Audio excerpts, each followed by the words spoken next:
நம்மள அற்பமா பார்த்தவங்க முன்னாடி அடையாளமே தெரியாத அளவுக்கு வாழ்க்கையில உயர்ந்தா, நல்லா இருந்தா எப்படி இருக்கும்னு என்னைக்காவது யோசிச்சு பார்த்துருக்கீங்களா? அப்படி ஆசைப்பட்டுருக்கீங்களா? அப்படிப்பட்ட ஒரு சம்பவம் தான் யோவான் 9ல ஒரு பிறவி குருடனுக்கு நடந்தது. அவன பார்த்த சீஷர்கள், "ஆண்டவரே இவன குணமாக்குங்கன்னு" கேட்கல. அந்த பிறவி குருடனோட அம்மா, அப்பா கேட்கல. யாருமே கேட்கல.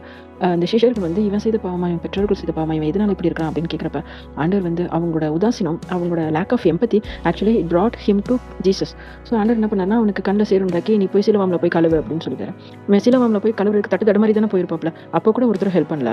இப்ப அந்த பிறவி குருடனுக்கு சரியானதுக்கப்புறம் நடந்து வரப்ப, "இவன் அவனா?" அப்படின்னு சில பேர் கேட்கறாங்க. "இவன் அவன் இல்லன்னு" சில பேர் சொல்றாங்க. அப்ப அவர் சொன்ன பதில வாசிச்சு பார்த்தப்ப ரொம்ப கெத்தா இருந்துச்சு. "நான் தான் அவன்" அப்படின்றது அந்த பதில். இது நாள் வரைக்கும் ஹெல்ப் பண்ணாதவங்க, இப்ப இவனுக்கு நல்லது நடந்தோனே இவன கொண்டு போய் டெம்பிள் லீடர் முன்னாடி நிறுத்தி கம்ப்ளைண்ட் பண்றாங்க.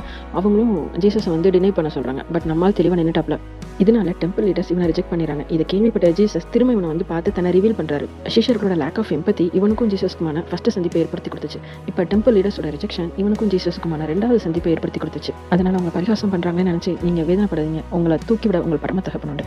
உன்னதமான தேவனே, எங்களை உதாசீனப்படுத்துகிறவர்கள் மத்தியில எங்களை உயர்த்துவீங்க. அதுக்கு நாங்கள் உங்களையும் நம்பியிருக்கிறோம். இயேசுவின் நாமத்தில் ஜெபிக்கிறோம் நல்ல பிதாவே, ஆமென்.